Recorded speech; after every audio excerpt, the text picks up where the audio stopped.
Geeks! Geeks! Hello and welcome to Geeks, the world's #1 entertainment podcast, recorded right here live in this room. I'm your host, Al White. I have one piercing in my left ear. To my left, joining me today for this extra special episode, Alexander Chud. Hello, I have a piercing in my right and left ear. Do you? Yep. Do you really? Yeah. Oh, yeah, you do. I've never seen that before. Yeah. Do you swear earrings? I did. Let's talk about this later. And further along, returning after months of absence, Yes. Justin Mariconda. I do have both ears pierced as well. Do you really? Yeah. Yeah, bro. It was that hardcore emo phase, you know? That is 5 out of 6 earlobes that these men have. Any other piercings? Only below the belt. This is also the second Not week. true. This is also the second week in a row that if people go to YouTube, type in "We Are Tessellate," follow our channel. You can watch the video versions of these podcasts, and you'll get to see the second week in a row of us doing an awkward high five at the beginning. Yeah. That is true. And also, I feel like if who's ever watched with me, they'll be like, wow, he just got more and more rugged looking. You do look particularly Yeah. rugged. Yeah, Got a lot of facial beautiful hair. jacket. Got my traveling man jacket. This. Yeah, that jacket's way too heavy for LA. What are you I've just thinking? been traveling along the southern Americas. Wait, no, that sounds like South America. Yeah, because you Like said the just word "south" in the sentence. southern, like That's you what know, will lead Texas, people. Tejas is what we call. I haven't seen you in fucking hell, like 4 months, something Yeah. like that. Yeah, I've just been traveling that long. Yeah, you've been on the road for a long time. Yeah, just on the road. I read that book and I was like, "That's me." Yeah.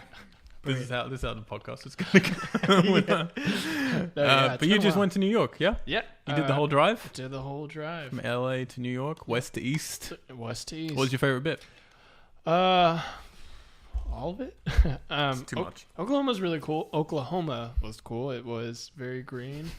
Interesting People are choice. going to be like, "Why Oklahoma?" Yeah. Let me tell you, it had great air. People were nice. I gambled and I won a lot of money, so that's why I like Oh, Oklahoma. really? Yeah. What were you gambling? I started off with blackjack and I lost a bit, and I looked over at my friend's playing roulette, and he just has mountains of chips. So I was like, "Oh, this is probably the spot." So I went over, and magically money started pouring into my hands. Really? What Yeah. sort of type? How much are we talking here? Winning wise. Couple hundreds. Nice. Yeah. Nice. We had exactly the same thing. We were in Vegas and we were playing roulette, and it's the way to make money. Yeah. Guaranteed. It is the guaranteed way to guaranteed. make money. Yeah. Guaranteed. Because You cannot. there's no logic. You cannot lose. Yeah. That's all I'm gonna say. You cannot. All you do is just. I mean, I just played the numbers. You just put the numbers. No, but down. that's the thing. Like, very genuinely, like, let's turn this into a roulette podcast for a minute here. Yeah. Because you can, if you know, I'm not a gambler. I'm not like but when I go in and play roulette, I've maybe once walked away down.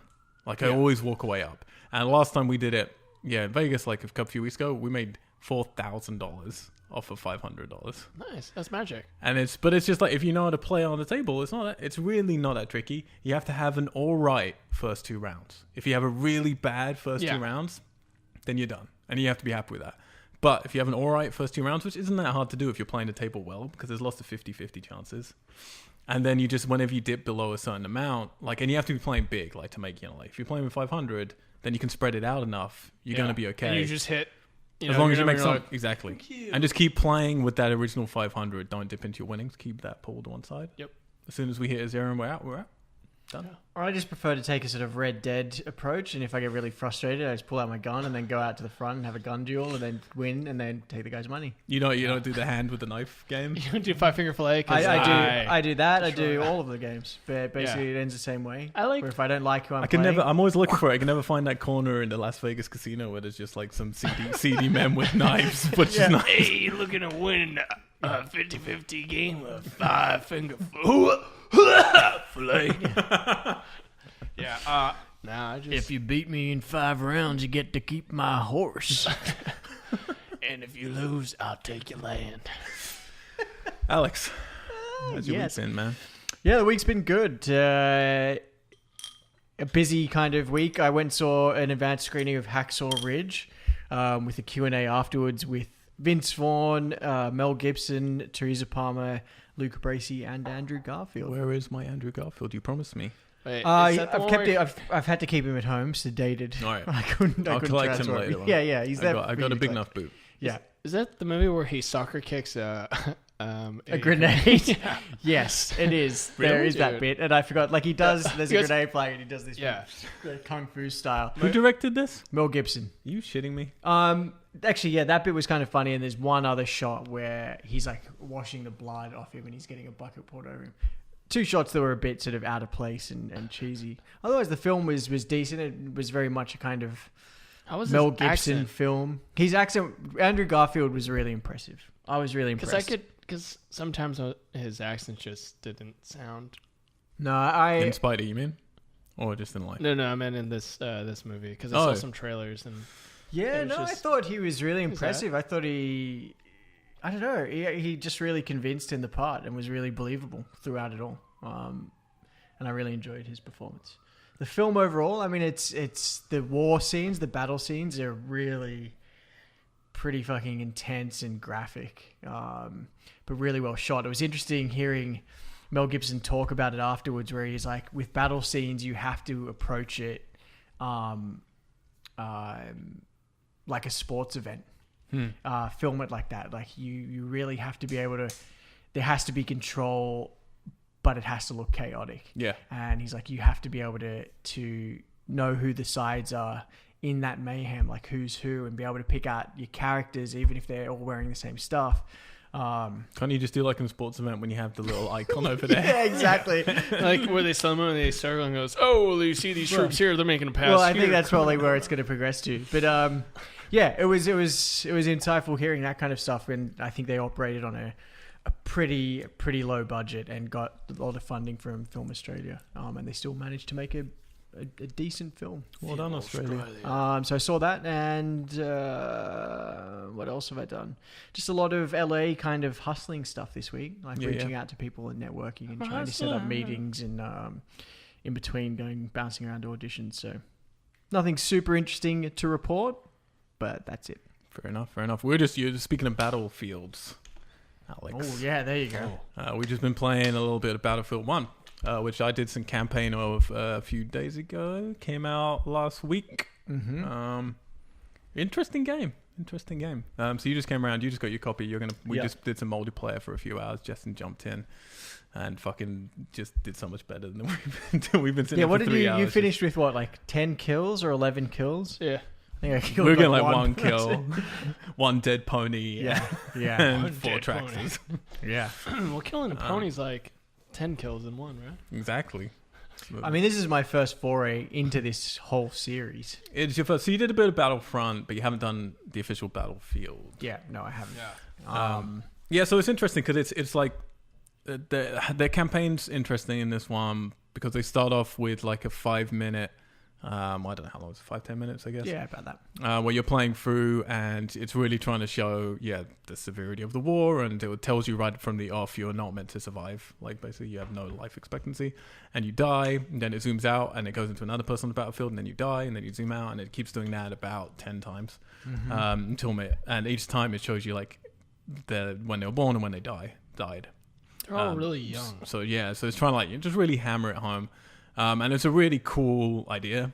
We're talking a bit about it. Like I was saying, I'm not convinced they pulled it off perfectly. It's a little bit like the actual gameplay mechanics aren't that exciting or new. It's very just typical first-person shooter war stuff. But the idea of that, I think, is really powerful. And then you get into the campaigns where you get to pick how you want to play your campaigns. And each one's a short thing. It could be an hour, it could be 2 hours, it could be 4 hours in different places around the world. So you get different variety of locations and missions and characters, but all like little self-contained Walking Dead length kind of stories, which is kind of cool because then you can, if you get bored of one, you just jump to a different one and do that for a bit, and if you don't resonate with one, ignore it completely, which is cool for a campaign. I've done a couple of them. I didn't love either of them, but I liked at least they were short and I could try something different. Yeah, no, that's the bit I'm really excited to get into when I get back home and play it, is that ability to bounce around between sort of different stories and flavors, if you will. But I mean, it's so pretty. That's what drew me to the game in the first place. I'm not a huge shooter person, gamer. Have you done any like online FPSs at all that have hooked you? No. Okay. No. I mean, I really I loved Battlefront because obviously as our listeners will know, I'm a massive Star Wars nerd, so there was just like Star Trek nerd. yeah, exactly. So that was just like a massive kind of continual orgasm as I was running around with the blaster, just going yeah, and not being able to, and like Battlefield, not actually being able to kill anyone or anything. Yeah, but it was just total euphoria. But this game looks beautiful, so I'm excited to kind of explore it and see, if I can get into it. Were you liking the online stuff we were playing at all? Yeah, I mean, in the same way that I liked Battlefront, it's beautifully designed. The worlds are really rich, but it's a bit too, and I have fun, but for me, it's something that I don't think I'd end up committing a lot of time to, the online stuff, unless it was with a biggish sort of group of friends. Yeah. Because it's a little too chaotic for me, and I don't have the finesse or skills to really feel like I'm a part of it. I just feel like I'm running around like a madman. Although I did enjoy the game. Al and I invented a game within the game where it was called Stay in the Van as Long as Possible. Why is it not called Stay in the Van as long as you can? Oh, that's it. Of course, Stay in the van as long as it's humanly possible. Yeah, that's right. Stay in the van as long as you can. Where Al found a van, and then I spawned into the van and started driving the van around while Al had the gun on the back. And then I think you died. Yep. And I had to keep driving around until you could spawn back onto the back. And then you died straight away, pretty much. So I had to keep going. Actually, no, I was just in the back turreting away for a while until you respawned into the driving seat. Yeah. And you just got to pass it. It's like hot potato. So that was a fun game. That was a fun game within the game. It's definitely so. I've always preferred Battlefield Online than COD, but I've spent less time with Battlefield Online than COD just because I feel I need my demographic of players. Whereas COD, you can just jump in, die a bunch, and then get out. Whereas Battlefield, it is so sprawling. Then there's 64 players in some of these maps. It's fucking crazy. It's like you need tactics. You need you need a squad. You need a squad, and it's way more fun to play with your buddies. And I was really enjoying playing with you, and I was realizing, I would have really enjoyed this when I had the time to do this kind of stuff. Yeah. If I'd had a bunch of friends around me. There were a couple of magic moments like that was great fun. And then I had a moment where I spawned on top of one of the monoliths, like one of the huge blimps, and I got out of my gun, was running along the top of it. I was like, I wonder what happens if I jump off of it. I wonder if I can parachute, thinking I'd just fall to the floor. Jumped out, and sure enough, you can parachute. And I was parachuting and landed on the roof, and it was really fucking cool. Yeah. But we had a lot of trouble trying to play a game together for about the first hour. That was problematic. Because you could get into a party really easily in a game, and it looks like, whatever we do. Because like when you invite someone into your game and then you can go from menu to menu and you're just locked in with each other. It's not like that in Battlefield. You invite people in, but all it does is create like a virtual Battlefield 1 party, and you can have up to 6 people in it, and you'll see them in the bottom right of your screen, but it just means you're hanging out together. And you can do different stuff in the menus, do different games. But then when you start one, which we didn't realize, you have to be patient, and then it will tell the other people, your friend's playing a game, do you want to join that? And then you can press like A to try and jump in on their server before it fills out. Which isn't ideal. I'd rather just lock in, and whatever we do, we're all doing it together kind of thing. But at least, we had to go onto Google to figure it out because we couldn't get in on the same map together. Took a while. Yeah, that was a problem in the the beta too, is you could party up, but it would fill so quickly. And then you would try to jump, but there's all these lists of servers, so you had to never sync up. Do it. Yeah. Yeah, that stuff drives me crazy. I don't think there's an excuse for that anymore. Yeah. And when games like Halo have nailed that since the beginning, essentially, you just party up, off you go. Yeah. Like it's I don't think it's simple, but it's simple enough clearly. There's only 12 players, but but I would rather, this is my problem with video Yeah. games, though. It's like I would rather they just sorted that shit out before they got too ambitious. I would rather have 12 players and it worked perfectly than 64 players and it's janky. Yeah. Not that Battlefield 1's janky. When are you trying to start a war there, bro? So I think an interesting kind of thing to bring up Third-party relationships? No, not yet. Well, we will get to that. We'll get to that. Wrong place. Wrong place. So you and I have talked about a long time wanting to That's true, we have babies. Have babies, but have games that go back to World War II or World War One. Baby games. Like I'm just not ready for Medal babies. of Honor. And we find ourselves here in World War One. We do find ourselves here in World War One. The greatest Yet, war. as we started playing it, we both had moments where we were thinking about Battlefront. Yeah. I mean, you had a moment where you were flying, is that right? Yeah. So we got into the same plane together accidentally, which was kind of fun, but I couldn't rotate to see you. And we're playing it, and I was like, this is fucking cool. because I used to love World War shooters so much. I just prefer the pace of them. They're a bit slower. That said, this game's still insane, but they're slower than Call of Duty.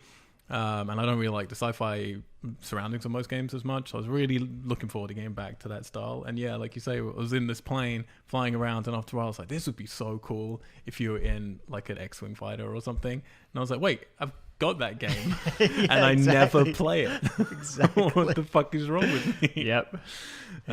It was just a weird realization of, I don't know what I want, I guess. Mm-hmm. But I want the thing is, for me, it's never really been the online, it's been, I want the World War campaign.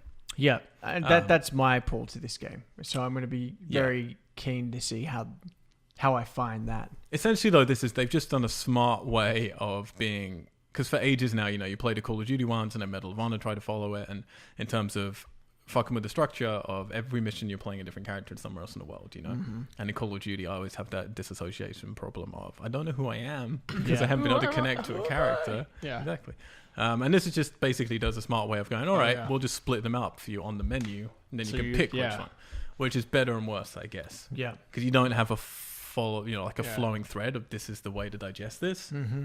But instead, if you don't like one, you can just skip it. Yeah, and it's cool. I like the beginning because I think when you're dying and all that, it's to measure your difficulty level, or maybe I feel like you still have the option to choose like easy, normal, and hard, but maybe it like that would be great if you did that. Sets the AI up, because when I played it lasted for a while, and then now when I play normal, I'm like, wow, it's actually harder. I'm like, I'm pretty sure this is hard, but if I was to play hard now, you did too well at the beginning. Yeah, maybe. I'd love if that was true. I think that's a really smart way to do stuff. Or just get you to, maybe it's just also to, I mean, I know it's to familiarize you with the mechanics of how to like use your weapons and all that, but that would be a good way. I thought that's what it was, why it's set up like that. It's like, you're gonna die.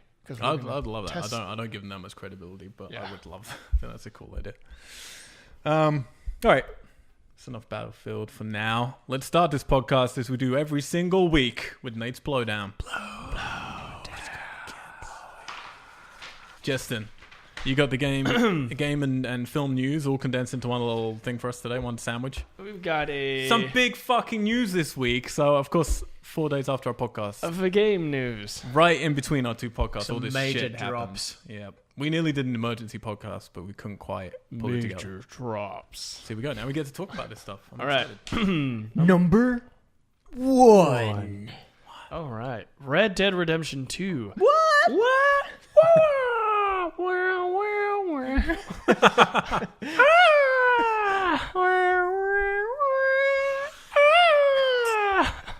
I'm going to pan you too hard into each ears. It's just really disorientating. So, the first official announcement and trailer hit last Thursday for Rockstar's follow-up to their critically acclaimed 2010 game, Red Dead Redemption, which itself was a sequel to the 2004 original Red Dead Revolver. The trailer proved more of a mood piece, showcasing some of the beautiful vistas the game will offer, as well as potentially 7 pro or antagonists. Protagonists or antagonists? I was like, 7 Pro? You mean PlayStation Pro? The game will be released fall 2017. Boo. That's super far away. So the world might end before that. That's true. Yeah, it's true. But Red Dead Revolver, we've got 6 years between Red Dead Revolver and Red Dead Redemption. We've got 7 years between Redemption 1 and Redemption 2. Mm-hmm. Whole load of stuff to go through here, guys. Yeah. First of all, we know how, if you're new joining us for some weird reason, this is your first podcast. Red Dead's always been one of my favorite games ever made. Definitely in my top 5. Yep. Alex? Likewise. Definitely top 5. Possibly top. I've always, I think it's my favorite game of all time. I've always had a spot for that game. He's pointing at his right lung. That's the soft spot. That's my soft lung. The other one's my hard lung.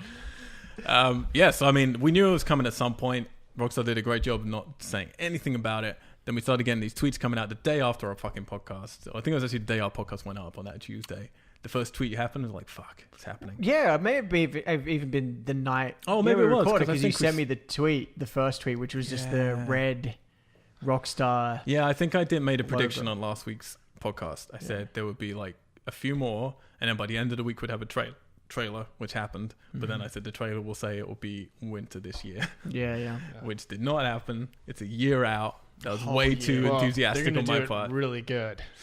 They are. Yeah. I was surprised, however. I thought, in lieu of that, I thought, well, you know what? Maybe it'll be next year. I was hoping for March or something. Maybe it'll be next year, but they will be doing like a GTA remastered sort of version of Red Dead Redemption. That will be this, like November or whatever. It'll be like next month you can play the original again for the next year, which makes perfect sense. Yeah. Because they just did the backwards compatibility Yeah. a bit ago, which was like they're going to totally release one. Or Yeah. new Red Dead soon, either the HD or number 2. But there was also, because Rockstar has like a huge following where people like to hack into their database and try to find things like for example, the GTA 5, there's that room. No one knows what's in it. Yep. And you can open it apparently, but you have to figure it out. But they went and they found a file or something for just like a world, like a Western world or something like that. So they're like, this is probably Red Dead Redemption 2. Yeah. Well, let's start with that. It's called Red Dead Redemption 2.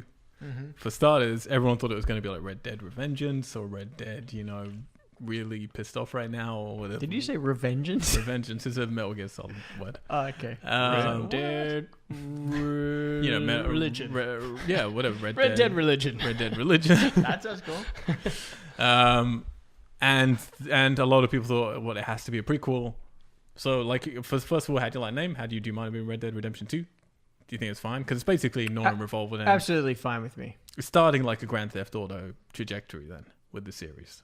I just want them to get to a third one so it could just be R and then put a number 3. There you go. Yep. R cubed. R cubed. Yeah, I've got no problem with the name at all. I mean, I never played Red Dead Revolver. So was there like an evolution? Were those stories linked at all? I think the stories are, yeah. And definitely the game mechanics are very, Right. very, very much. It's a very.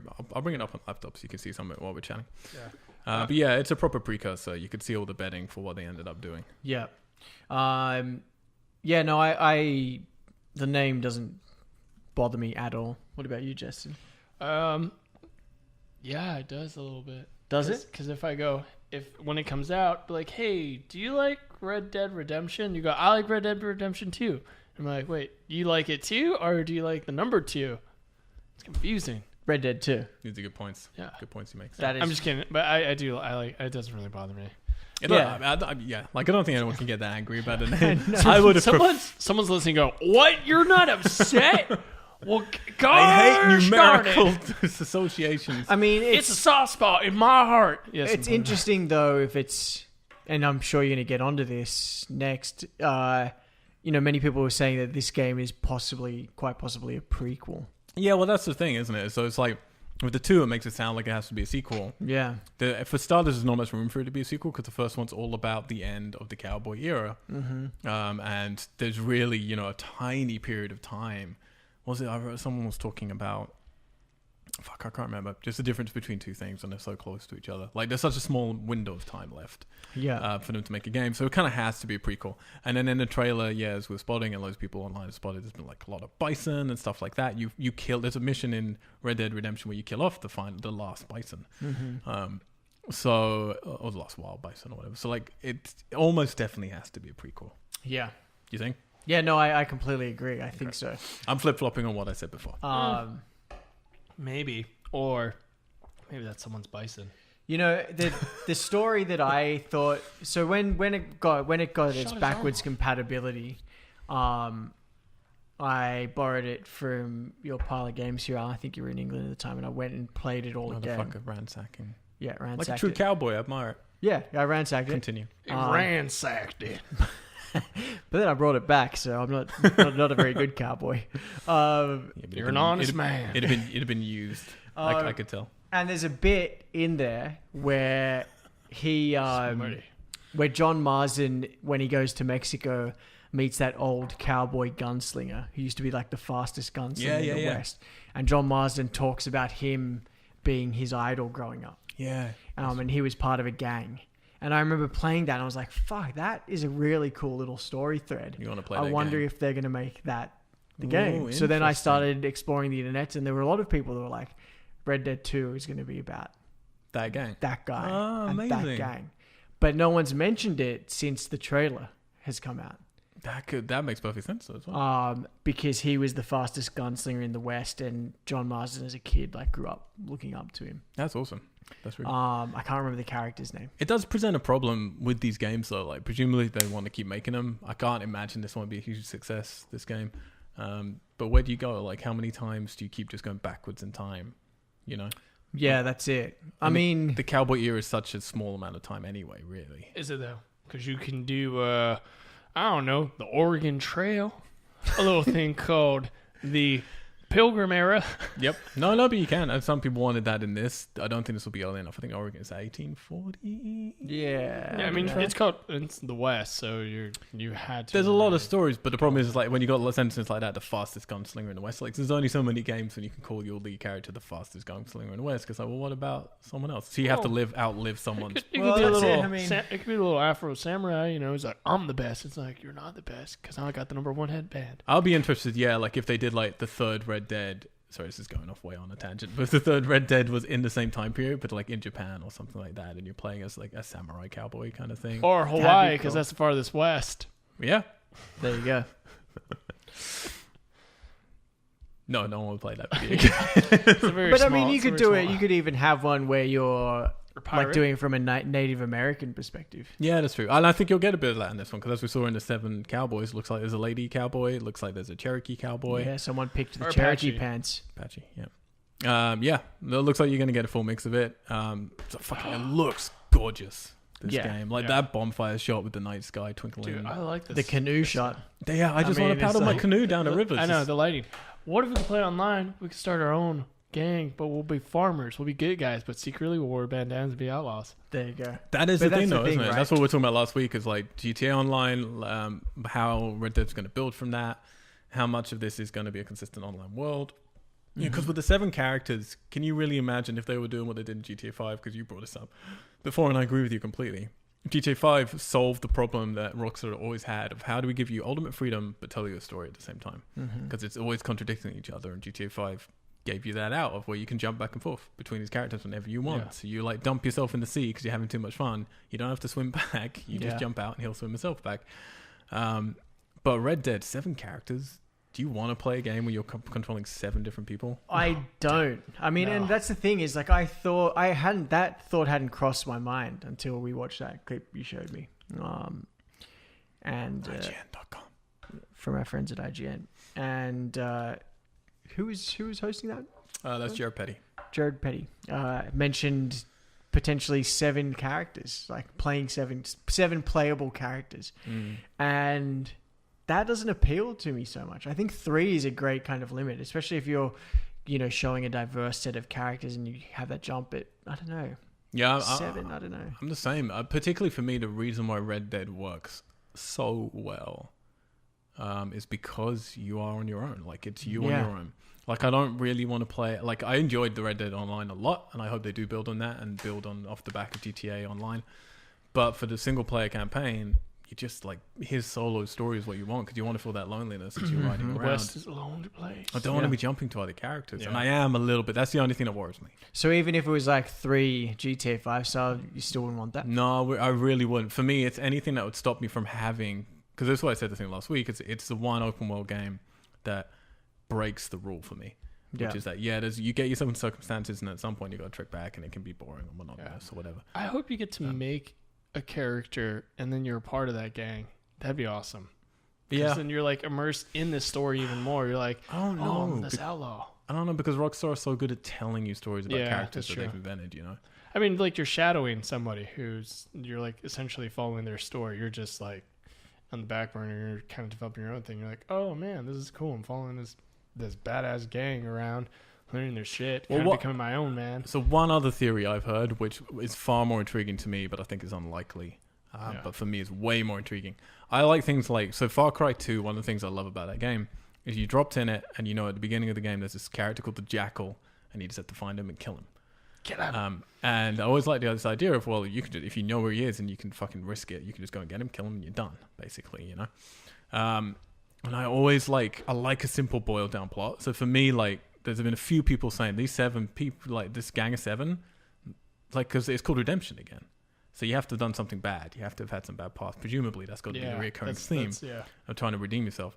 And for me, it's like, if these are the 7, you have to kill.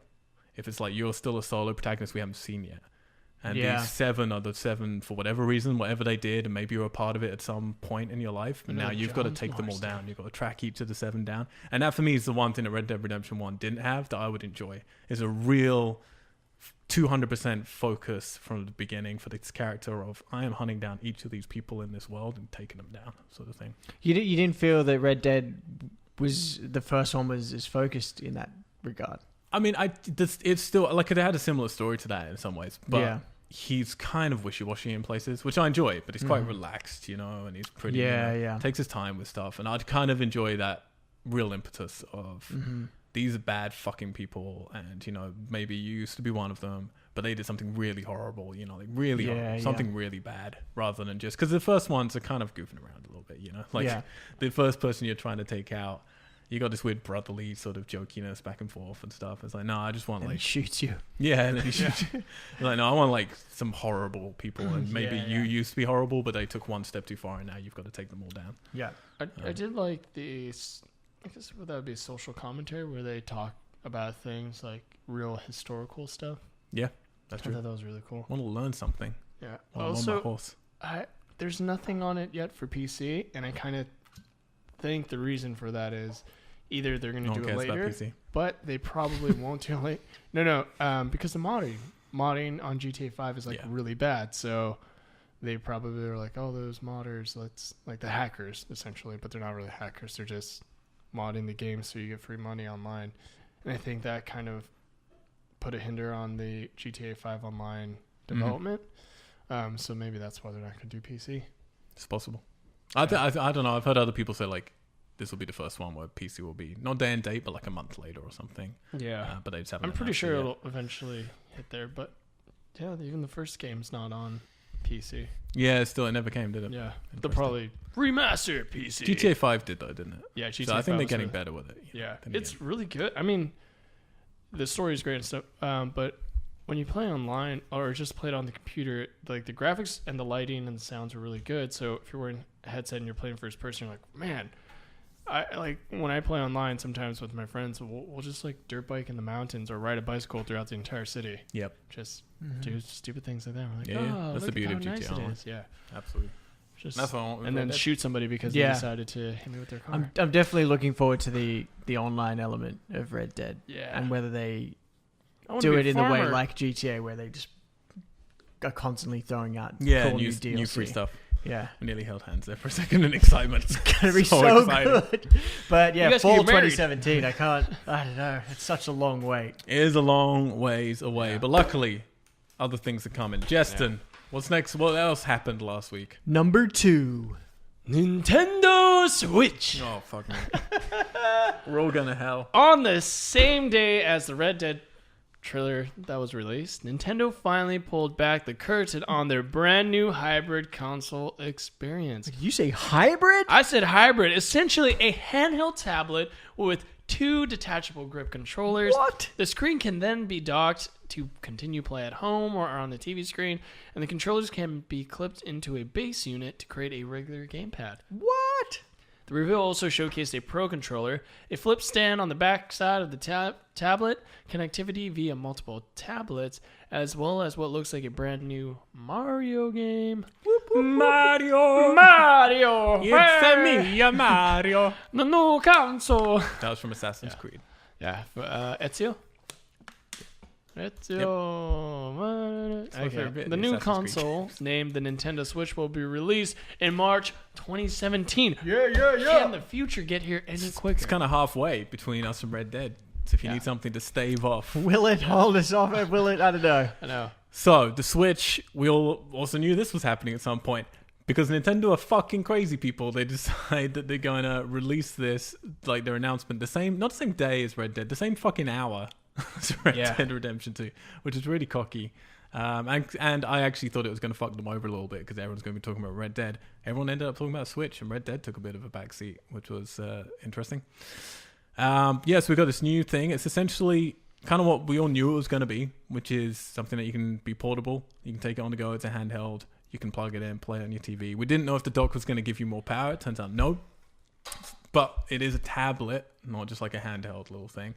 But essentially, that's what it is. It's a tablet. You can take it, but it's got actual buttons on it. Dock it, play it. That's really it. Like, they show all this other stuff in terms of you can play against other people. Great, that's every console. They show the little stand you can stand it. Well, it's great. Okay, you've got a piece of plastic on the back of it. And they show you can take the little controllers off. How many people are really going to do that? They look like, I'm sure some people will, but they look so tiny and minute. Look at my masculine hands. Exactly. This little kid. Oh, I broke the damn little thing. Sorry, man. You don't have how much right. are they going to be to replace, Yeah. Cheaper than Apple EarPods. That's true. Probably true, EarPods. Genuinely, the internet has been pretty friendly to the Switch, which is surprising because people tend to love to hate Nintendo these days after the Wii U. I've got my feelings on it. Alex, so I want to start with you because you had some interesting things and I had some questions for you. So tell me how you feel about it. Well, throw you some I've never been a Nintendo person whole life. I mean, I loved the... You're not a green dinosaur? I loved the NES and the Super Nintendo. But I never owned them. My first console was a Sega Mega Drive, or Genesis as it was called. Sega. Is it called Sega? No. Sega. Totally. So that was me. So I've never been totally invested in Nintendo, and then especially like over the years with the Wii and all those kind of things, it was like it's fun, but it's not something that I would invest in. With the Switch, I didn't. So because I'm not a Nintendo person, I didn't really follow any of the build up to it. So you're just asleep in those bits of our podcast. Yeah, I was just like, Nintendo, okay, they bring out a console, but I had no really sort of clue or understanding of the direction they were going to go in. So when I saw the trailer for the Switch, I was like, whoa, what the fuck? Like they just pulled out the console, and they just pulled apart the controller, they broke it. They've like joined it all together, and this is how it works. And for me, I was like, I don't know. I watch it and I think it's really cool and really fun. Because I mean, I play games on my phone, but for me, this feels, it's got more power than obviously like your iPad or your iPhone. Not quite as powerful as, your Xbox or PS4, but still giving like a high quality gaming experience. So I really like that, and the fact that it's portable. And then for me, I feel like this is something that Bethany and I could use together. Bethany's his wife. Because when I play games at home, it is such an individual experience, or we just haven't like found a game where we're like, cool, let's invest the time in both playing this. Whereas I feel with that, playing Mario Kart, we would be doing that. Like if we were traveling and we wanted to... You need two of them. To play them. No, would you? No, you do it on one screen, could you? Oh, you can do split screen? Yeah, with the little remote things. You take it down, then you... The little split screen. Because remember, they're in the car. And they are in it. Yeah, they're in the racing car with that weird... Do you know what? I spent ages pausing it to see, how are they mounting this in their car? Yeah. There's this weird plastic stick that's coming out of someone's headrest. So I'm like, you're driving. That's going to end dangerously. Yeah. So for me, it's like it's an interesting step that makes... me kind of like look at Nintendo and go, cool, maybe that's something that I would be interested in. So not to discourage you, Alex, because I love seeing you this enthusiastic. It makes me happy. Yeah. But what I want to know then is, if you're really into this, what is it about this that entices you more than, firstly, like a premium tablet to play on the go? Because really the only difference is some of the power obviously behind it, but we don't know the exact power of the NX. We know some of the stuff that's in the it. Switch. Sorry, the Switch. I've been doing that for a long time. Some people call it the NS, which I kind of like. Nintendo Switch. NS. NS, Nintendo Switch. Yeah, there you go. NS, the anus. What was my question? Yeah. So like between having a tablet, it doesn't have quite that power, but basically it's just the controller on it. Or the myriad of Nintendo portable consoles, which have been around for ages. The 2DS, the 3DS, the DS, the DS Lite, the DS XL. For me, it's the quality of games that I've seen in the trailer and what it looks like. The type of games that it looks like are going to be available for the console is what draws me to it. Because you obviously can't get those kind of high quality games just on an iPad. And I was never interested in the DS or any of those ones because they weren't of that quality. But basically, it's the quality of the games just that are available, It's and the fact that it is something that is portable now. Yeah. So that excites me, that I can play like high quality games on the go. Adult stuff. Exactly. Like Zelda and Splatoon. Yeah. Yeah. Oh, So that wasn't the interesting thing. They show a bunch of games in here. They show Splatoon, but new content for Splatoon. They show Mario Kart, new content for Mario Kart. They show Skyrim. They didn't have to Bethesda to come out and say, like, they're not confirming that Skyrim is going to be on the NX. On the fucking Switch. And they also showed NBA 2K. They showed NBA 2K, and they showed, of course, a new Mario game, which we can all just presume is a new Mario game. It's a very strange way to announce a new mainline true Mario. Yeah, like we haven't had a mainline Mario game since Galaxy 2. Some people argue with that. Shut the fuck up.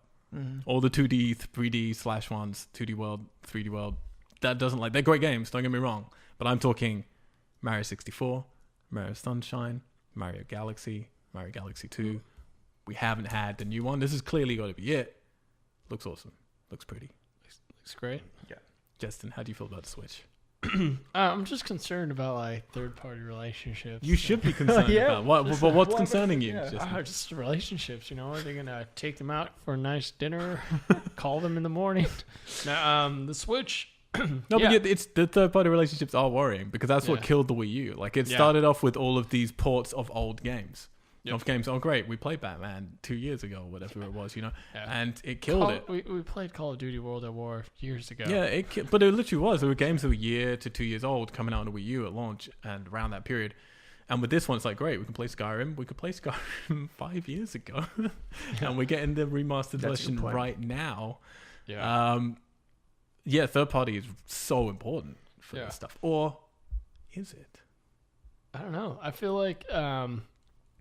because in the start of it, if you think about it, like Nintendo was just Nintendo. They didn't have a lot of third-party developers or... They had a lot of third-party. For NES, onwards they did.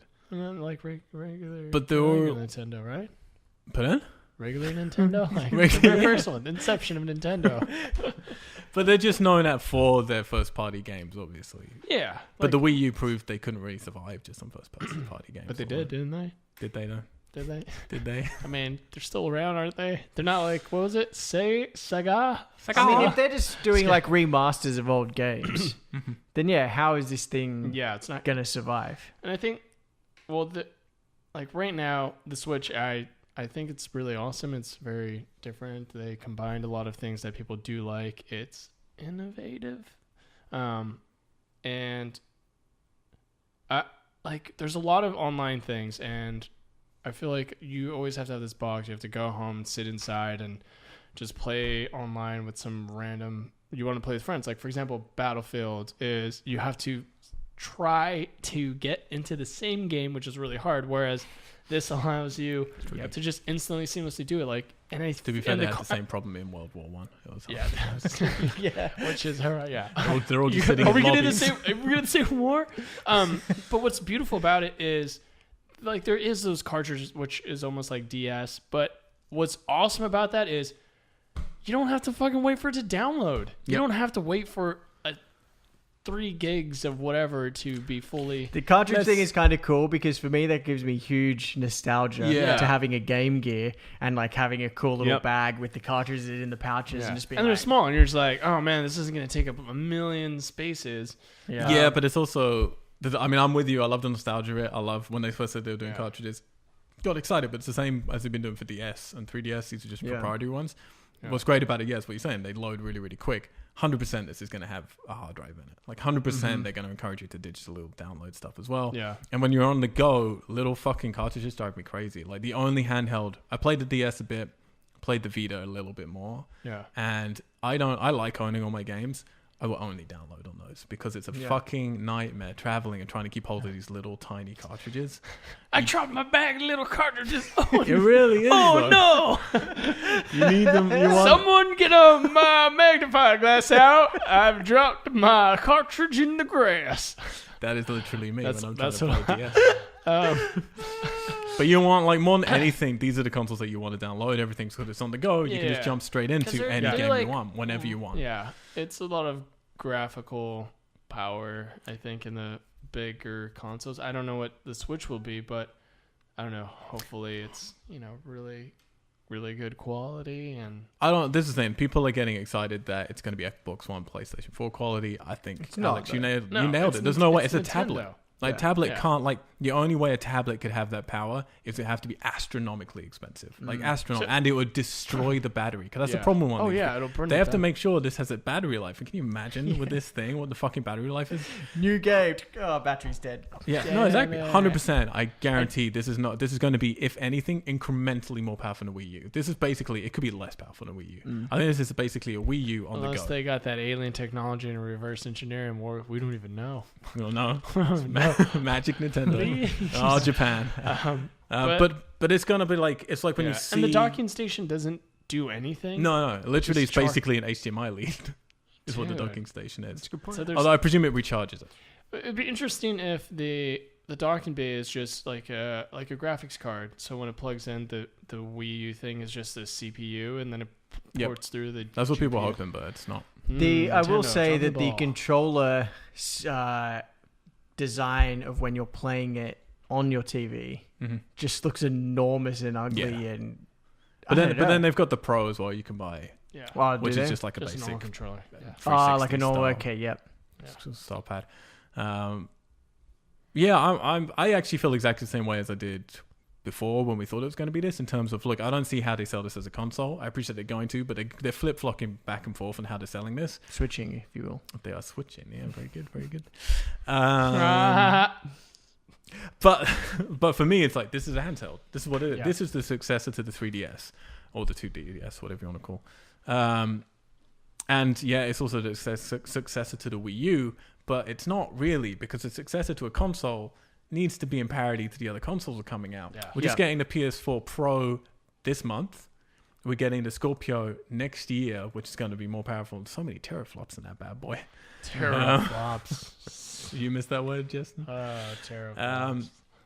This isn't, like I say, I mean, maybe they'll come out and they found some magical way, but realistically, this has to be like Wii U power.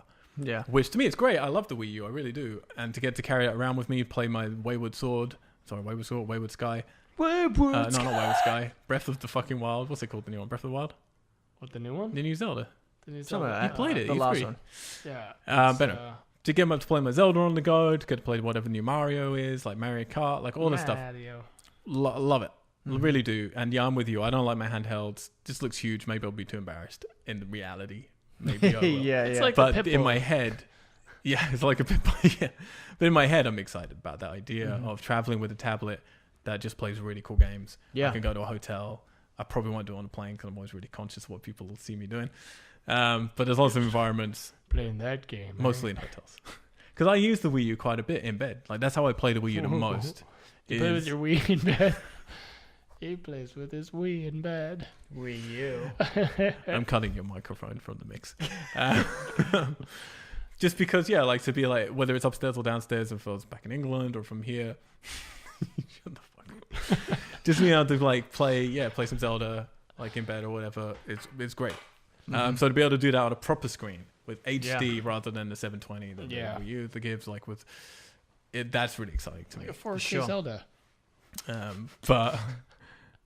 But as an actual, but how excited people are getting, I'm like, it's just the Wii U, basically. But you can take your pad further away from you now than you could, if you know what I mean.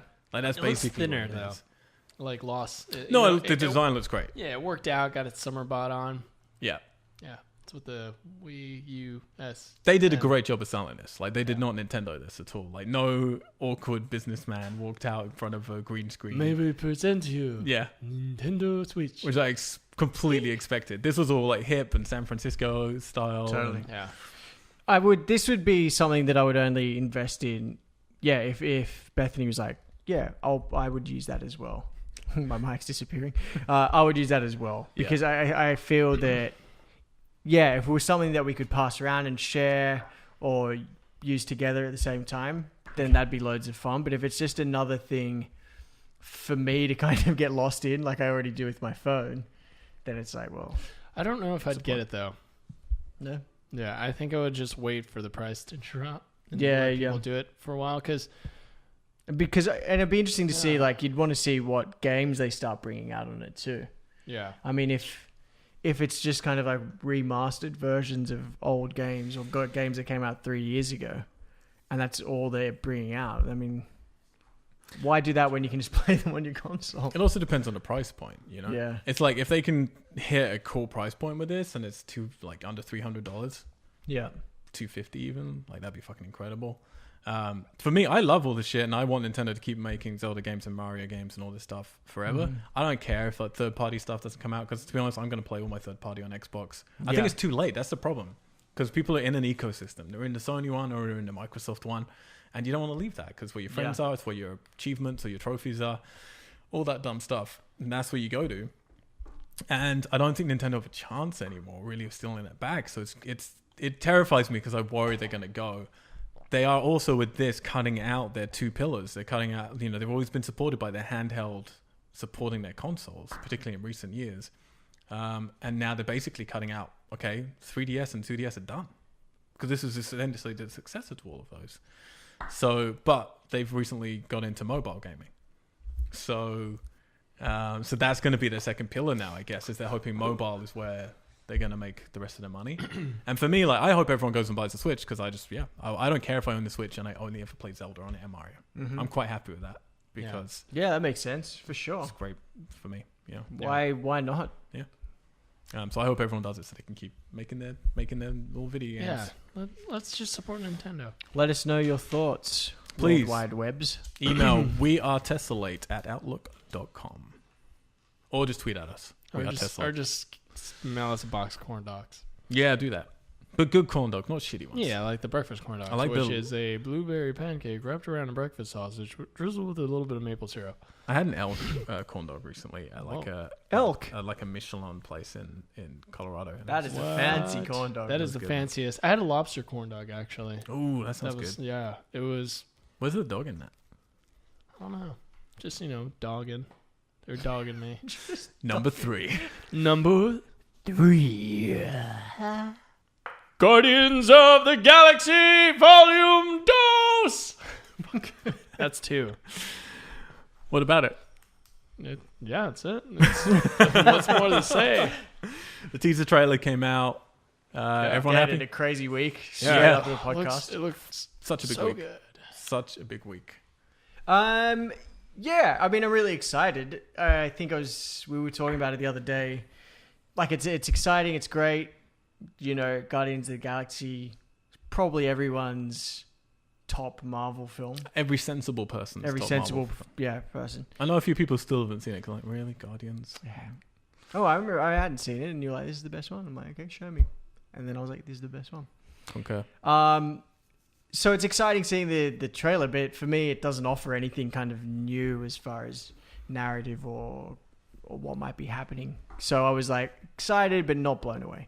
Yeah, I was the same. I'm really excited just because it's Guardians, and like there's nothing there to dissuade me that it's going to be incredible. But it doesn't show me anything new, anything narratively that's fascinating me, and it doesn't show me. Like it has the same soundtrack straight away. I was like, well, I would like a new song, and the bit of humor at the end is a lot of it's fun and it's charming and it's nice, but it's not exactly mind blowing or anything. Justin, what were your thoughts? It looks really, really pretty. Beautiful graphics on that film. Beautiful graphics. The CG was awesome. Cinematography looks awesome. Chris Pratt. Anyone? Number 4. Logan. Don't get me wrong, I'm crazy excited about that film, but that teaser just wasn't the best. Yeah, it was a tease. Yeah. Logan. So also on the same day wasn't it, as the Switch, as Red Dead. It was just like all at once. A Logan trailer came out. Massive nerdgasms. Old man Logan, confirming finally that the third Wolverine solo movie, which has been confirmed as the final Hugh Jackman Wolverine movie, is in fact an Old Man Logan movie. Old Man Logan. For those of you who don't know about Old Man Logan, he was originally a miniseries from like 6 years ago, 5 years ago, 4 years ago. a number of years ago. Ago. Really cool. It's kind of sort of set in this sort of futuristic Mad Max style. Wolvie's losing his powers. He's an old guy, but at that point, because he ages so slowly. And it's recently been redone into Brian Michael Bendis is writing one right now, which is really cool. And this trailer makes it look like it ties into X-23, which is another cool comic from the X-Men, to do with a young girl who has Wolvie powers. Yep. The greatest. There you go. The greatest tune ever written. Alex, you're really hyped about this. Yeah, well, the thing is with these non-Marvel studio Marvel films, Marvel Studio Marvel. Marvelous. Is this Marvel? Yeah, it's Marvel, not Marvel Studios. Yeah. You're correct. This is Fox. I've never really been into them. I've never really liked them. I saw the first X-Men. I haven't seen any of the Wolvie films. So I wasn't super hyped about it knowing it was coming out because I was like, just another Wolverine film. Good on you, Hugh Jackman. Good on you, mate. Love you, Hugh, but come on. Oh, yeah? But then saw the trailer and it just wasn't what I was expecting. And I really loved the tone of the trailer and just the whole aesthetic. Where I was like, wow, that's actually a superhero film that I want to see, where it is a bit more kind of gritty and grimy and felt more grounded. Like it didn't feel that his powers were necessarily the focus of the film. Mm-hmm. Do you know what I mean? Oh yeah, definitely. And that really put me in. So I was like, fucking cool. With the Johnny Cash soundtrack, it was like awesome. Count me in. I think you mean the 9 Inch Nails soundtrack. Was it 9 Inch Nails? Well, no, it's Johnny Cash covering 9 Inch Nails. Sorry, yeah. Johnny Cash covering. It's a pet peeve. That's it. Yeah, that Johnny Cash song that he wrote. Yeah. 9 Inch Nails covered. What's it called? Is it Hurt? Hurt. Yeah. Johnny Cash. Do you see, Han, you've never seen any X-Men films but X-Men 1? I've seen X-Men 1. I've maybe seen X2. I've seen the one with Angel. That's 3. That's the bad one. Yeah. I think maybe I've only seen 1 and 3 actually. Should watch 2. Dude, you got to watch 2 and First Class. Which one's 2? 2's like I was saying to you before. 2 was up until very recently. 2's not the one with Sabretooth, is it? No, that's 1. 2 is widely acclaimed as one of the greatest comic book films ever made. Really? I haven't been back to it in a while, but it used to be like that's the best one.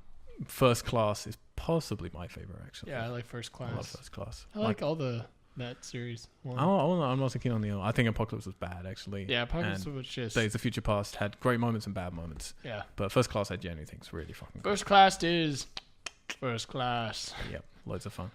I mean, it's a bit goofy, but it's having fun with the 70s. It's got lots of character and charm. Whereas X2 is more serious. So if you want the fun one, First Class, with fun with heart, First Class. And then if you're looking for a really intense one, DMX. That's the one. DMX. Because X won't give it to you. Yeah, I'm all in on this because it looks really cool. I love Old Man Logan. It looks like a sort of lone wolf and cub story, which I'm really into. I like that sort of dusty apocalyptic-y sort of thing that's going on. I love Hugh Jackman. And I'm excited to see him. He looks great in this. He looks sad, and they've made him look even older than he is. I'm interested in the X-23 story. There's a few shots initially where I was like, it just doesn't feel that inspired. A lot of the bad guy stuff in it was disappointing me. When the grunts are all walking out and they're posing, I was like, oh, this looks like a cheap comic book movie in places. But the story's so cool, and I love the character Old Man Logan so much. He's the statue we got over there in the middle next to Spidey. There he is. I should bring him out. That I'm really excited about it. My reservation, because I saw these shots and I was like, oh, I wonder who directed this. It's the director of the second solo Wolverine movie, The Wolverine, which was a fine movie. Like, certainly better than the first solo Wolverine movie, but it was not a great movie. That's the Japan one, right? Yeah. So that's really tempered my expectations. Yeah. Like, I think this will be better just because the source material is better. But he's not a visionary director by any means. This is the one that you wanted, when Darren Aronofsky was going to be doing one. This is the one you wanted Darren Aronofsky to be doing. But that said, they make a point in the Red Band trailer, and if you do watch this, make sure you watch the Red Band trailer, where they show him putting his claws through someone's skull and right at the top of his head. So they're finally showing, we're going to go berserker, and you get to see Wolvie doing his thing that people have been wanting now for 15 years. Yeah. which is cool. You excited? You're an X-Men fan, aren't you? Your girlfriend's hugely into X-Men. Yeah, I like this. Yeah, this is awesome. It's a new take. It's not just, oh, we're just doing the same thing over and over and just going through this repetitive thing. It's got a lot more depth to it, I feel. There he is. Yeah, and Hugh Jackman's a pretty good actor, so it'll be nice to get a little bit more than just action. It's true. No, there's so much potential with this. I don't think it'll quite fulfill it, but I think it'll be great. Yeah. The Wolverine one was not good. No. Yeah. First one. Oh, and old Patrick Stewart. Oh yeah, he looks great. super cool. He does look cool. With Logan carrying him around. Yeah. Well, he's all withered and old. That was really cool. What else we got on the news, Justin? Number 5. Deadpool 2 director quits. Tim Miller, the director of the first Deadpool movie, has quit the sequel. What? According to the Wrap, Miller and Ryan Reynolds had creative differences. The Miller pushing for a more stylized sequel, whereas Reynolds wanted to stay true to the original's raunchy and comedic style. Miller also wanted to cast Kyle Chandler, Bloodline, Friday Night Lights, as Cable, but Reynolds and the studio disagreed with his choice. The split is reported to be amicable. Amicable. Let me say that. You can miss it as well. It's admissible. Admissible in court. But rumors are that the two's relationship had been contentious for some time. Interesting. Star power here or what, Al? Yeah. It's when the actors get too big for their boots. Way too big. But yeah, Ryan Reynolds, this is his baby. Like, he knows what he's doing. It's a shame because Tim Miller did a great job with the first Deadpool. Who do you want to take over the reins? Who follows on from that?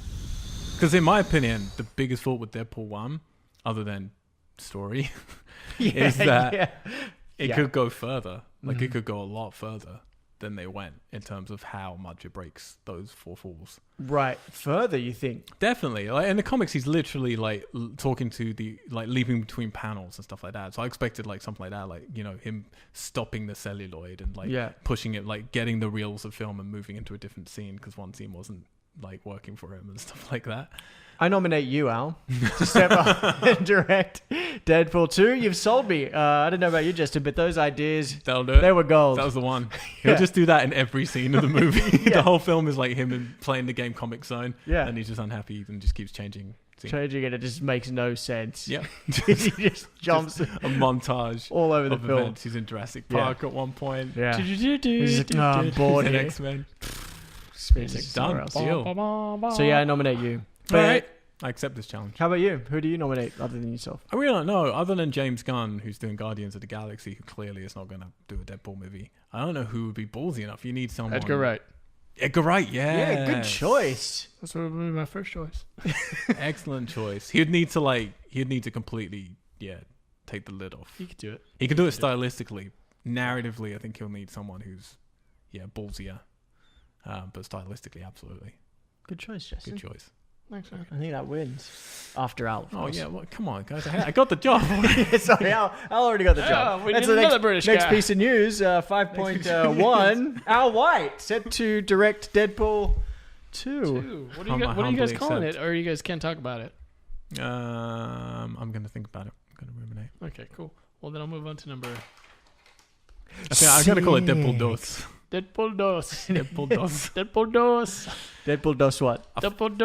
Chimichanga. A final part of news this week.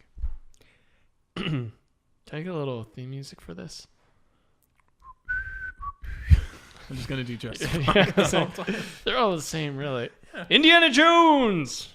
David Koepp, the screenwriter of the 5th Indiana Jones film, has said that he hasn't been in contact with George Lucas about the movie and doesn't believe he will be involved. Spielberg, Harrison Ford, and composer John Williams will be returning, though, and Spielberg has promised that Indiana Jones won't be killed off. Indiana Jones V will be released on 19th of July, 2019. Long way away. So soon. No, it's like I don't. 3 years away. What's wrong? I don't know if this is a good idea considering the kind of backlash the last one got. But I tell you what is a good idea. Yeah. Not having George Lucas. Yeah. They sat around in a room and they're like, "What was wrong with the last one?" No, but honest to God, like, I know the last one gets a lot of shit. I've only seen it once at the cinema. I don't need to see it again. I'm okay. Yeah. But from my recollection, for the beginning of the movie, I was like, you know what? This is fine. Like, it was a fine enough adventure until the point when Shia LaBeouf starts swinging like a monkey. Yeah, exactly. And That's then what I was just thinking from that of. point onwards, it just became insanity. And to me, it was very clear that those were George Lucas decisions because they just felt like George Lucas decisions. They were all CGI based. Mm-hmm. And I might be wrong. Maybe they were Spielberg decisions. But to me, it's like if we took George Lucas out of this movie, maybe it would have been enjoyable enough. So yeah, I'm The problem for me was it also felt like a spoof of an Indiana Jones film. Yeah. No, I hear you. It's kind of hard not to now though because it's totally. It's too long and there's too many and it is a spoof really. I mean, he's in his 70s. Indiana Jones. He won't be killed off, but it will be in a nursing home. Trust me, there's an amulet out the back. No, there's not, Mr. Jones. Just go back to your room and take your medication. Indiana Jones. But I swear. Shia LaBeouf is my son. Yeah. No. No. You imagined all that story about the Crystal Skull. It never happened. I wonder if Shia will be in that. No, God, no. There is one bit of news here that is worth mentioning that isn't on here. All right. It's the announcement of Donald Glover as the young Lando Calrissian. Oh, God, yes. In the new young Han Solo film. I should have known you would bring that up, you scallywag. No Star Wars news goes over my head, even though that's old news.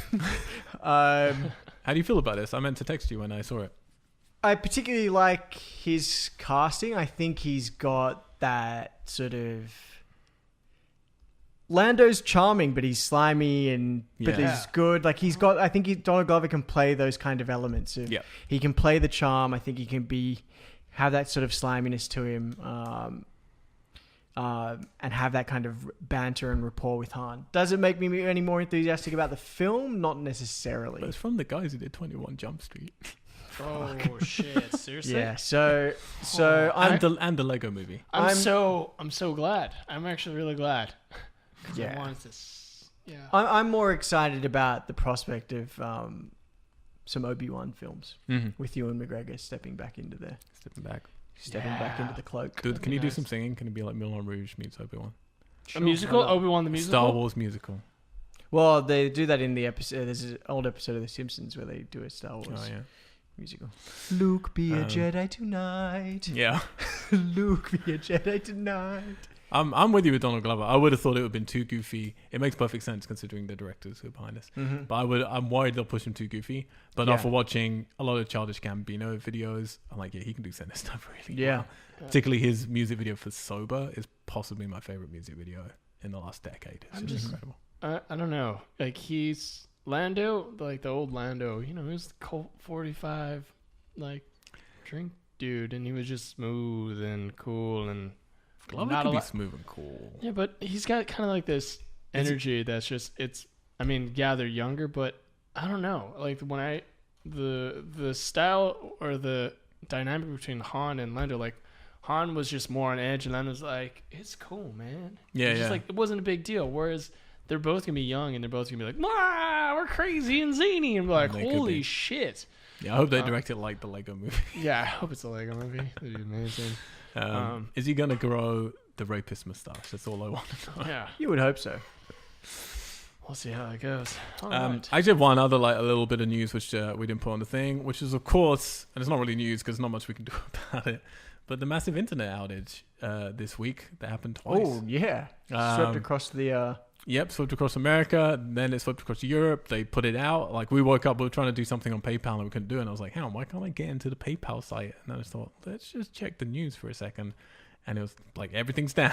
Yeah. Twitter, was it Instagram? There was Twitter, there was Instagram, PayPal. Netflix. There was Netflix, there was eBay. Yeah. Everything down and out. And then they got it back and then it came back again later. And so what I didn't understand, maybe you can enlighten me a bit on this. So... what was it? I read it very briefly. So all these websites operate through a company that is like a server or a host. I started reading it and I got bored. Yeah. But there's like 7 key holders to all of the internet or something. Yeah. Yeah. And it's all, so you can't, I think, I still haven't followed up. I was trying to find out what was the intentions of these peoples that were meant to be from China and Russia apparently, but that doesn't really mean anything. Because it could be Americans living in China or Russia, like, you don't know. But yeah, I don't know what their intentions were. I don't know, but it served as a perfect way to prove, look, everything can go.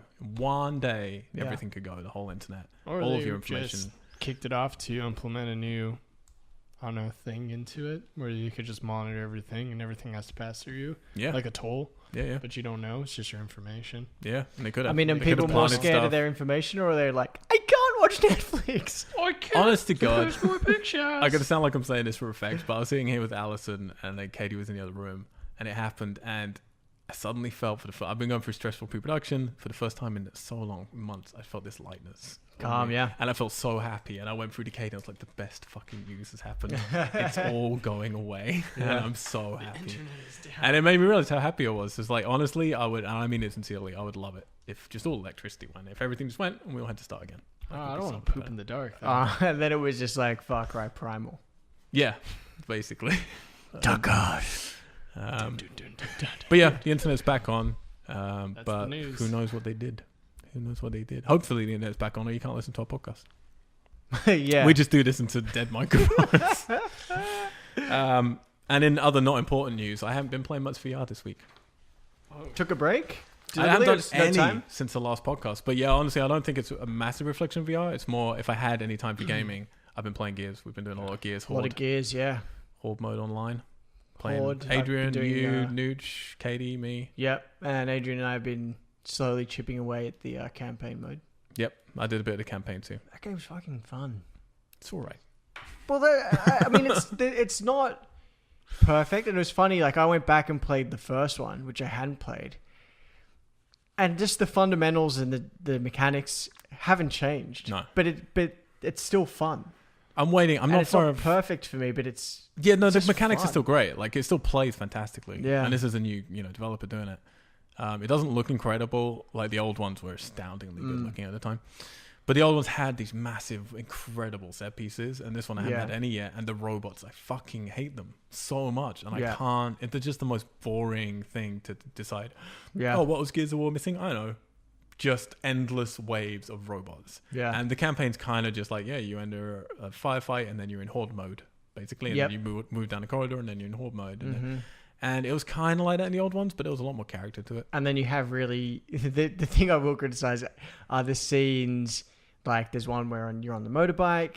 There's one where you're swinging from these elevator lifts that are, like, shooting you up a wall as debris is coming down. Cool. It's like around Act 4. And those sequences, there's, like, they're just so poorly made. Like, with the motorbike, you're barely controlling it, and then you're shooting at the same time. And it's just, like...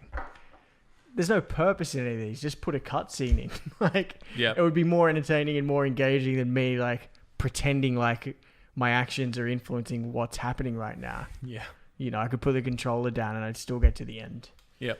So that was disappointing. But other than that, the rest of the game's fucking fun. Yeah, I'm loving the Horde is the best I think Horde's ever been. So in Gears. So I'm really enjoying that. Yeah. Alex. Yes. I believe you have a little goodness for us. So with the news of Guardians of the Galaxy Volume 2 coming out with that teaser. The moment I finished watching that, you know what I said? What'd you say? I smashed my computer on the ground, cried because I broke it because I was so excited, and I opened the window and I said, Chris Pratt, can you give me some money? Can you give me some money? So, that means this week's movie and game releases. It's a pretty short list this week. Movie-wise, for... October... what date is Friday? October 28th. Just for Halloween. There's just one big release. It is Inferno, which is directed by Ron Howard. It's another Dan Brown based screenplay. With Tom Hanks reprising his role as Robert Langdon. This time he wakes up in an Italian hospital with amnesia. He teams up with Dr. Sienna Brooks, played by Felicity Jones, and together they must race across Europe against the clock to foil a deadly global plot. Sounds unlikely. Yeah. Isn't this a weird series to still be going? Totally. Well, do you have Da Vinci? What was it called? Da Vinci Code. Da Vinci Code. And then Angels and Demons. Angels and Demons. Although that might have been a prequel. But it's still part of the same thread. It's still Totally, yep. But I'll tell you one thing. I'll probably watch this when it comes to Blu-ray or something, just because, and we talked about this before, there's so few adventure films, and they're all shit. Like, these ones are shit. The Tomb Raider ones are shit. Yep. The National Treasure ones are shit. But they're the only adventure films. And I do like a glow-popping. I nominate you to direct an adventure film. Was that the right pitch? Was there are no good adventure films? Yeah. I didn't say I can do a good one. I just said there are no good ones. You win. Excellent. Yeah, no, totally know what you mean though. Yeah, why is that? Why are there no good adventure films? No. I'm hoping this new Tomb Raider one will be good. Okay, we'll see. So that's coming out. Also, game releases for October 25th. I may have missed a few here, Al, so just jump in. We've got Darksiders War Mastered Edition. Yeah. Darksiders Walmart Edition? Walmart Edition. Walmart Edition, yeah. Darksiders is good. We had the sequel... there you go. We had the sequel come out last year on Xbox One in a remastered edition. These games are kind of like Zelda games, essentially, but you can play on the Xbox One and PS4, I'm guessing. And they were designed and drawn by... what's his name? Really great artist who did Battle Chasers. Yeah. Cool comic book artist. Forgot his name. Joe Madeira. I think it was him. Possibly. They're good fun. They're like Zelda games. Awesome. Also coming out is Dragon Ball Z Xenoverse 2. It's a Dragon Ball game. There's one every 2 months. Yeah. Are they getting any better? Probably. No one knows because no one plays. Justin's favorite game, Farming Simulator 17. He was just saying that. Shame he's gone now because he was just saying Justin had to step out for a second. He was just saying how good that game is. Lots of people play it. Yeah, good is a different word. Yeah, I mean, I played 20 minutes and I was like, I don't need to crop no crops. You can harvest. You can live that dream for real if you want to, people. Yeah, if you're out there and you want to play Farming Simulator, Yeah. go run a farm. Yeah. Get out because we need more farmers. We totally need more farmers for sure. Yeah, go out and be a fucking real farmer. The avocado pickers are on strike right now. It's a problem. Yeah, probably all playing Farming Simulator. Just Dance 2017. Nobunaga's Ambition, Sphere of Influence / Ambition. Spotted it. There's the first fake game. That's the name. Nobunaga's Ambition, Sphere of Influence, Ambition. Tumblestone, World of Final Fantasy. No. And Yomawari, Night Alone. No, that's not really. Okay, what did I miss, Al? You missed the big ones. Like the big games. Guess I was looking at the wrong list. Are you looking at the right week? You might have been looking at the wrong week. So tomorrow or today as the pod goes up, little peek behind the curtain there. Yeah. The Dark Souls 3 DLC, Ashes of Ariandel. Oh boy, Alex. Oh Am I my excited? God, Al, you're diving back in. See you later film that I'm trying to make right now. I'm failing. We are, apparently it's not a huge amount of single player, but they have introduced PvP. So you can go in there with like 3 versus 3 like sword fights and stuff and battle against people in players versus players, which is not what I really want to do. But I will be playing that single player stuff. I can fucking tell you. I cannot wait. Do you know how many hours? Yeah, I played. Oh, how long it is? No, I don't know. I've heard it's pretty short, but I'm happy for it short. I just need a new little chunk to keep me going, and then I'll do another chunk. Next whenever. It is. Yeah, it's. But I've rinsed it. There's nothing else for me to do with the original game. I keep going back to it, going, I want to play more Dark Souls 3, and there's nothing. I've done everything in that game. You've completed it 100%. Basically, yeah. I mean, there's more stuff you can do, but there aren't more areas I can investigate. Right. Like I've done all the areas. You are an insane man. It's fucking incredible, like so good. Was finishing that the biggest thrill? Achievement of my life. Yeah? Biggest thrill as a gamer? Biggest achievement as a gamer? It's possibly, yeah. Because I rarely finish games that are really hard. Right. And I rarely work at them. And it's just so satisfying because it's such a lonely, desolate, intricate world and you don't understand most of it. So when you get... I know, it's just an incredible experience. It really is. And that's what I was saying before to you. When you and Adrian were playing it together, I was like, look, that's fun, but trust me, you don't want to play it with a friend. Like, you really don't. Like, it's such a personal experience. And if you played it with a friend, you'd end up killing them at some point because you get those 2 chances, and if you lost your souls and then they died, you would fall out from being friends at certain points in this game. So I'm so happy there's some DLC. Keep me going. What you're also missing, Justin, what game comes out this Friday that you're excited about? Titanfall 2. Titanfall 2. Sure, I didn't get that. Yeah, you didn't get that. You said some other fucking shit that didn't exist. Yeah. Titanfall 2. Holy shit, man. Yeah. Can't believe it's here. I've been waiting a long time for it. Yeah. And they have a campaign now. Yeah. There's actual storyline in Do you reckon it's going to be a co-op campaign or single? Probably single, but it would be really awesome if it was co-op. I'll play that shit with you, man, if there's a co-op. Yeah. And wait, Titanfall is something you've played competitively, right? Just putting it out there. Yeah. That's all there was in the first one. It was purely, it was like Battlefront. Right. Purely online mayhem. Like a 2. But you went like into an actual competition. Yeah. Live. Oh, yeah. That's what I meant. I see what you're saying. Yeah. Like the Wizard. The Whiz Kids. Kids, like that the classic Whiz film. Kids. What you call this? The Whiz Kids. So is this your preferred online competitive game? Yeah, because it's just skill. I mean, you got to be fast. You got to kind of know the map and have a style of playing. It really is. Like, I remember when I only played it for about a month, but the whole time you're like, yeah, this is the evolution of what Call of Duty was, and yes, for it's by the guys who invented Call of Duty before they moved on, and it is phenomenal. Yeah, it's very. You can't really sit around or just be like, I'm gonna drop all my cool kill things, my helicopters and cod dogs. You actually have to. Don't drop your helicopters. Yeah. Is that code? No. Yeah, it's like the perks or whatever. You press the thing and you have this. Like you have the drone and stuff. Yeah, it's just annoying. This game, you have to capture points usually, or you can play different maps or different styles. But yeah, they could be holding down a point and you could just run in there really quick and just kill everyone if you're good enough. The fluidity is incredible. Are you good enough? Oh, I'm good enough. Yeah. Are you looking forward again to bling out your bots? Yeah, I'm ready to bling bots. I'm into the bling bots. Yeah, that's cool. And also, if you got the Early Enlister Deluxe Edition of Battlefield 1, you get a Red Baron skin on your Titan. Oh, do you really? Yeah. So that'll be fun. Yeah. I think you just got more horses. Yeah, you also get a free horse. There's a great picture in the back of it. Here are the guns you get. Here are the weapons you get. Here are the vehicles. And a horse. Yeah. For me, though, you missed what did I miss out? Bigger one, Alex. For me, the biggest game release left this year. Redemption 2. The game I'm going to be playing all the way through my shoot. Skyrim Remastered. Yep. Made to look beautiful. Remastered. Out this Friday. Cannot wait. A little scared because it's Skyrim and it's enormous. Mm-hmm. You might not even finish your shoot. Yeah, I mean, I'll just mention that you did throw out a message to all of us asking what we want to play, if any of us want to play Skyrim, and my answer was a firm no, because I just couldn't, because I couldn't invest that amount of time and put my life into it right now. It's like, imagine how it was when we were all playing Fallout at the beginning. Imagine if you really wanted to keep playing rather than with Fallout where you kind of, I don't really want to, but I do because of the stuff that's like Skyrim's just, for me anyway, it's the one like, I never want to leave that world. Ever. I still haven't beat it.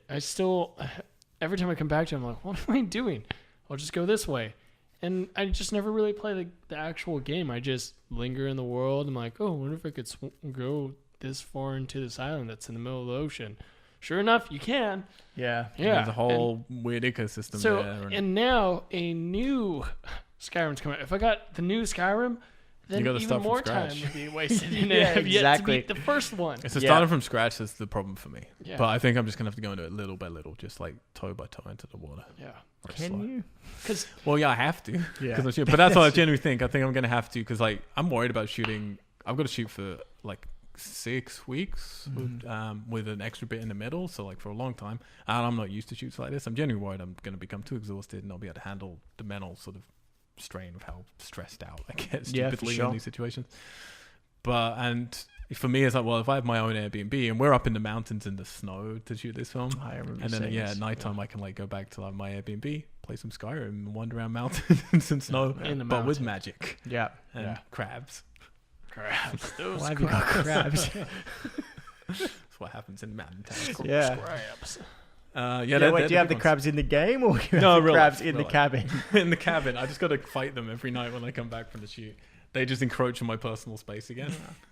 Personal space, genitals. Sure. How long have we been going? 'Cause 5 hours, I think. That's incorrect, that one. I don't know what time we started. About an hour and 20 maybe. Yeah, 15. let's say that. Damn If it. you're still here with us. Damn it. Yeah. Because hope you we haven't probably died. don't have time then. We'll have to put this off till next week again. 'Cause I wanted to go through that's right. I wanted to quickly recap. We did it with movies a few weeks ago. We were going to start accumulating our favorite games of the year. Should we record it anyway and then just cut it as a small additional thing A little segment, do it at the end. and release it as a I separate won't kind bother of- doing that. You know that, don't you? I'll just end up just leaving it all in an extra long podcast as always happens. Oh, baby. Why don't we just run through it really quickly and I'll just read them out and then you say yes, like one of my games of the year. Okay, best games of the year so far. So the notable ones, Quantum Break, Mm-hmm. Mafia 3, literally just jump in if one is one that you want to suggest should be in our list for contention. That's what we're doing right now, Justin. We did it for movies. We can obviously add to this at the end of the year, but we're just ringing out, that's a contention one for us that we should put on our list. Overwatch? It's coming up, buddy. Oh, sorry. Deus Ex Mankind Divided. Monkey. Mannequin Divided. Gears of War 4. Yes. Give it a tick. It's going in. Battlefield 1. I'm going to actually Yes. put that in. Battleborn. Overwatch. Yes. Doom.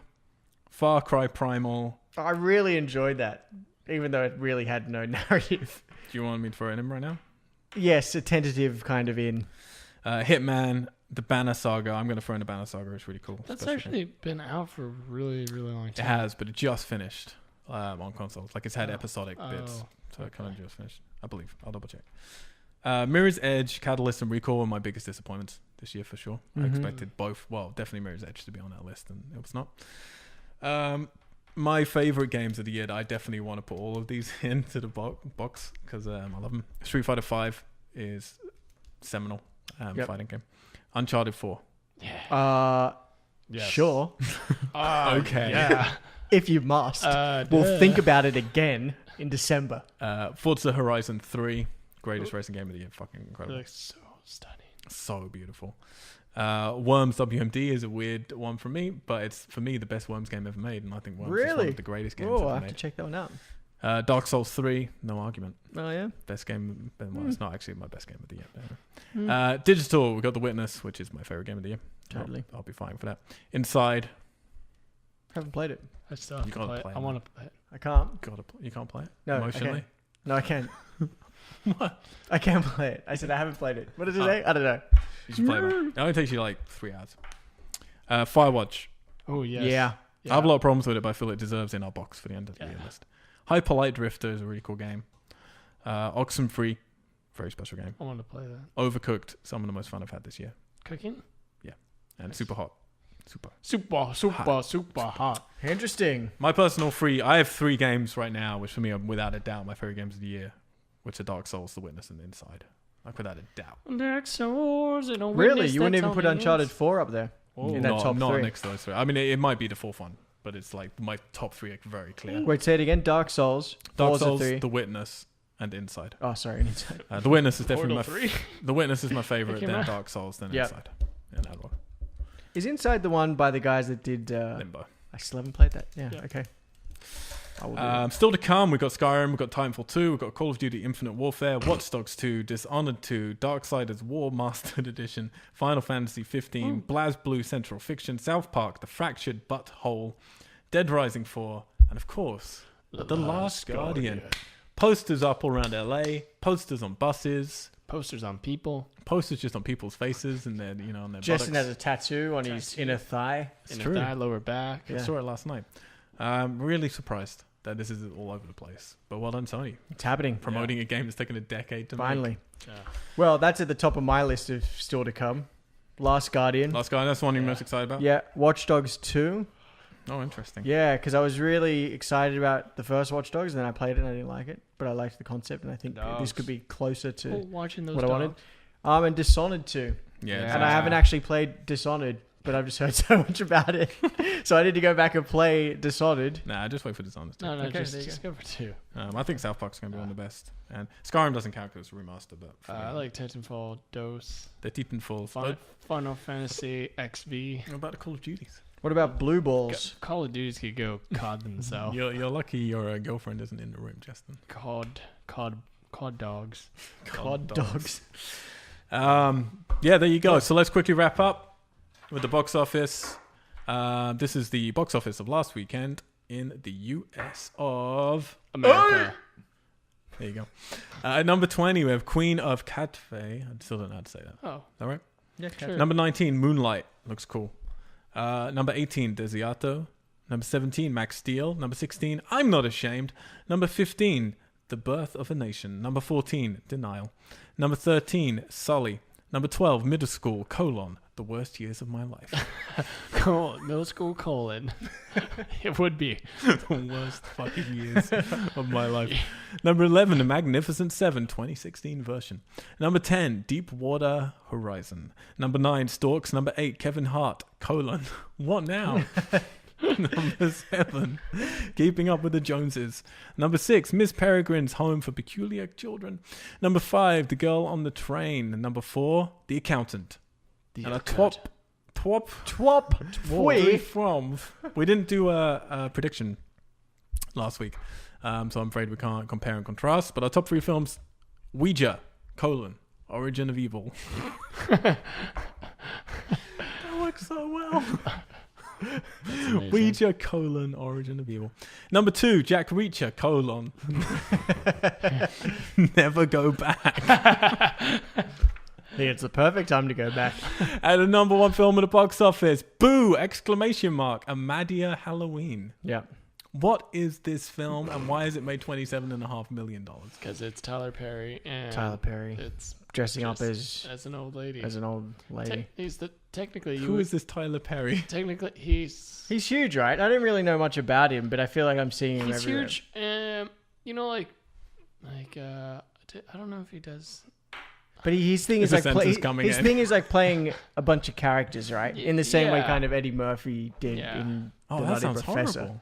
That looks horrible. That sounds horrible. It's pretty bad. I mean, he's an old lady. He's like, Amadeus, ha ha ha. I don't know. Like what? Amadeus. People still want to watch that? Yeah. Why is it Medea? What does that mean? That's the character's name. Yeah. The old lady. It's like this old lady, but he has a huge following. Like, people really like Tyler Perry movies. Yeah. If you're listening to this, feel free to email me. You wouldn't understand. I was very confused. No, I want to understand. We are testlate at outlook.com or tweet at me. We are testlate. I want to understand. Why do you like Boo! Medea Halloween. Medea. I want to understand. Amadeus. Because frankly, I fucking don't. What's coming out? Inferno. Yeah. Inferno. You look just like David Trent in the UK office. David Brent? David Brent. Yeah, Trent. I mixed him with Vince Vaughn from Swingers. There you go. What's going to happen in these top 3 guys? Let's get into a prediction. We haven't done it in a while. I'm going to say that Inferno is going to take the number 3 spot. Okay. Jack Reacher is going to say it 2. It's Halloween this weekend. Yep. So Boo. Ooh. Medea will be 1. Interesting. So Ouija is falling out. Are there really no horror films coming out this weekend? No. Are you sure you did it right? I got the game releases right. Yeah.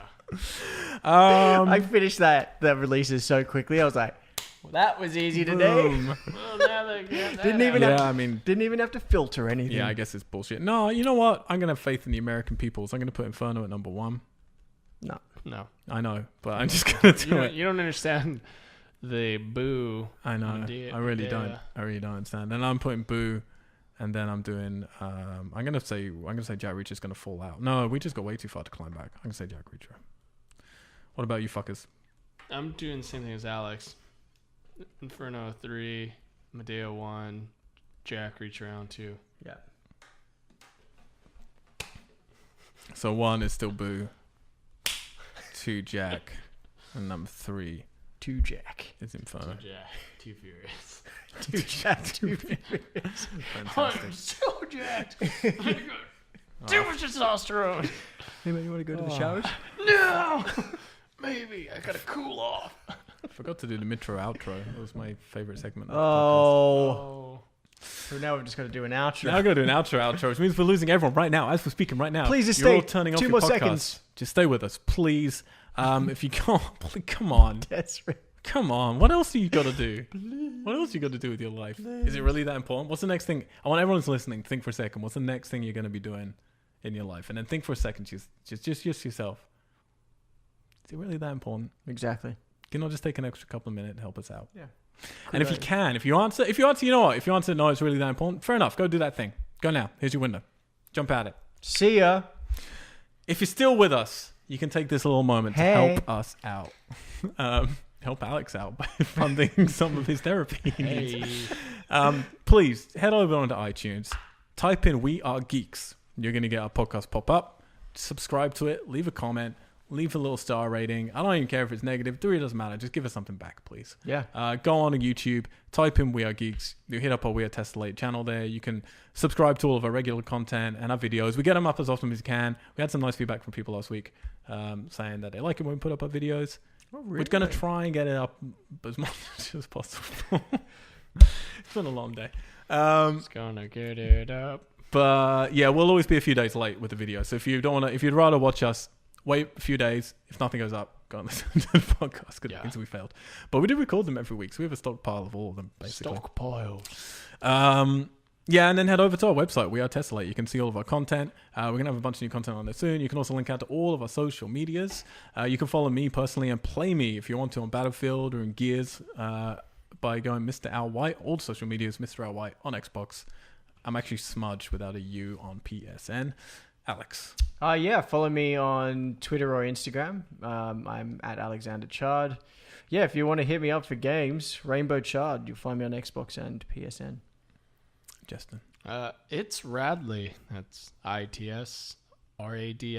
Or if you're on the Snapchats, Radley. RADLEY. Send him some dick pics. He craves them. He craves the... Craves it, Please please waiting. don't. Yeah. Waiting. Unless it's a hilarious one. Since it is finally Halloween, we've been waiting for this. You might have been wondering, hey, where did those Friday the 13th and Nightmare on Elm Street podcasts that we promised? Guess what? It all starts now. Halloween time. We're going to be kicking off with Friday the 13th. We're going to be doing 2 a week. So we're going to blitz through them. Man, I will look so different. Yeah, you'll look very different. It's been a while. Like clean. And then we're going to move straight on to Nightmare on Elm Street. I'm really eager to get another one in the can, a short one like Scream. With like 4 films or something. But I've got so little time for a leave. For shooting, I've only got a couple of weeks, but we might try and get another one recorded. Are there any one-film franchises? That's right. Our rule is 3. Yes, it has to have Halloween Town. 4 films or above. Oh, okay. What about Disney movies? I wanted to do the Halloween series. That's what I wanted to do, but it's a big one. Halloween Town? But it made sense to follow on with all the big Halloween slashes. Town. I'm just ignoring everything you're saying. Xenon. But we'll keep you updated each week. We'll let you know what's going on. We're going to try and keep that flowing all the way through into next year. But I like recording with you guys because otherwise I'm going to be back in the UK for months beginning of next year. And that'll make me sad. I don't want to record it with those chumps. I want to do it with you fun guys. Yeah. But we'll see if we can squeeze one in. We'll come visit you. All right. Yeah, Deal. we could do that. Yeah. Deal. All right. Thank you guys for joining us. We appreciate it. We'll be back next Tuesday. We did it. And we're out. Geeks. Geeks! Oh, I thought we were going to high five this. Oh. Geeks!